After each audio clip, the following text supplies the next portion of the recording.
Hello এরকম guys RRC eastern রেলওয়ের পক্ষ থেকে প্রকাশিত হয়ে গেল অ্যাপ্রেন্টিস নিয়োগের বিজ্ঞপ্তি।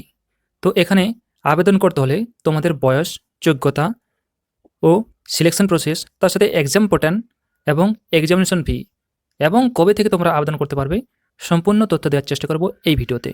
ভিডিওটি তোমরা শেষ পর্যন্ত দেখতে থাকো। তোমরা দেখতেই পাচ্ছ এই সেই অফিসিয়াল নোটিফিকেশন ইস্টার্ন রেলওয়ের পক্ষ থেকে প্রকাশিত হয়েছে। নোটিফিকেশনে কি বলা হয়েছে? Notification for engagement of act apprentice for training slot in eastern railway unit. তোমাদের নোটিশ নম্বর এখানে দেওয়া আছে। কবে থেকে তোমরা আবেদন করতে পারবে তোমরা দেখে নাও। তোমরা আবেদন করতে পারছো 24/9/2024 থেকে, অর্থাৎ তোমরা আজ থেকে আবেদন করতে পারবে এবং আবেদনের শেষ তারিখ থাকবে 23/10/2024 বিকেল 5টা পর্যন্ত। এবং তোমাদের এই যে নোটিফিকেশনটি প্রকাশিত হয়েছে 9/9/2024 নোটিফিকেশনটি প্রকাশিত হয়েছে। কোন কোন ডিভিশনে তোমাদের নিয়োগটি হচ্ছে তোমরা দেখতে পাচ্ছ। এখানে হাওড়া ডিভিশন আসে, এখানে দেখতে পাচ্ছ হাওড়া ডিভিশন আসে। হাওড়া ডিভিশন থেকে তোমাদের fitter, welder, mechanical, machinist, carpenter, painter, lineman, wireman, electrician, এইসব ট্রেডে তোমাদের নিয়োগটি হবে। নেক্সট তোমরা দেখতে পাচ্ছ লিলুয়া ওয়ার্কশপ, এইসব ওয়ার্কশপও তোমাদের ওই ট্রেডে নিয়োগটি হবে। তো তোমাদের এই ট্রেডে আইটিআই থাকতে হবে কোয়ালিফিকেশান, তার সাথে তোমাদের 10th পাস অবশ্যই হতে হবে। সব ডিটেলস জানাবো, ভিডিওটি তোমরা শেষ পর্যন্ত দেখতে থাকো।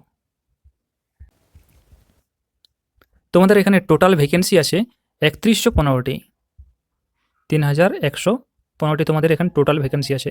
এই ইস্টার্ন রেলওয়েতে তোমাদের নিয়োগটি হবে। এজ, বয়স কত বছরের মধ্যে হতে হবে? বয়স তোমাদের হতে হবে এখানে 15 থেকে 24 বছরের মধ্যে। তোমরা দেখতে পাচ্ছ এখানে 15 থেকে 24 বছরের মধ্যে বলা আছে। আর যারা আপার এজ লিমিটে ছাড় পায়, যেমন এসসি এসটিরা 5 বছরের ছাড় পাবে এবং ওবিসিরা 3 বছরের ছাড় পাবে। এডুকেশন কোয়ালিফিকেশন, তো শিক্ষাগত যোগ্যতা কী লাগবে তোমাদের? তোমাদের এখানে 10th পাস লাগবে, 10th পাস লাগবে এবং তোমাদের সিস্টেমটি হতে হবে 10+2 সিস্টেমে তোমাদের 10 পাসটি করতে হবে। তার সাথে তোমাদের 50% নাম্বার থাকতে হবে 10 পাসে। এবং যে ট্রেডে তোমরা আবেদন করবে, যেমন ফিটার, ওয়েল্ডার, এসব ট্রেড আসে, সেসব ট্রেডে তোমাদের আইটিআই থাকতে হবে। কোন বোর্ড থেকে করতে হবে? এনসিভিটি অথবা এসসিভিটি বোর্ড থেকে তোমাদের আইটিআই পাস থাকতে হবে। মোড অফ সিলেকশন, তো সিলেকশন প্রসেস কীভাবে হবে? তো প্রথমে তোমাদের অনলাইনের মাধ্যমে অ্যাপ্লাই করতে হবে। অ্যাপ্লাই করার পর তারপর তোমাদের শর্ট লিস্টিং হবে এবং 10th এবং আইটিআই মার্কসের বেসিসে তোমাদের শর্ট লিস্টিং হবে এবং তোমাদের একটি মেরিট লিস্ট প্রকাশিত হবে। সেখানে যদি তোমাদের নাম থাকে তাহলে তোমাদের ডকুমেন্ট ভেরিফিকেশন ডাকা হবে এবং সবার শেষে তোমাদের মেডিকেল এক্সামিনেশন হবে। অর্থাৎ তোমাদের এখানে কোনো এক্সাম ছাড়াই নিয়োগটি হবে। অ্যাপ্লিকেশন ফি, আবেদন ফি কত লাগবে?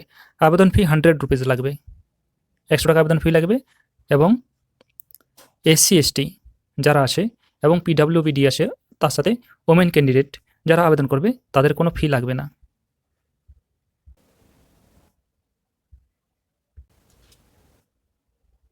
এই ছিল ভিডিওটি যদি তোমাদের কাছে ইনফরমেটিভ হয় তাহলে ভিডিওতে লাইক দিতে ভুলো না।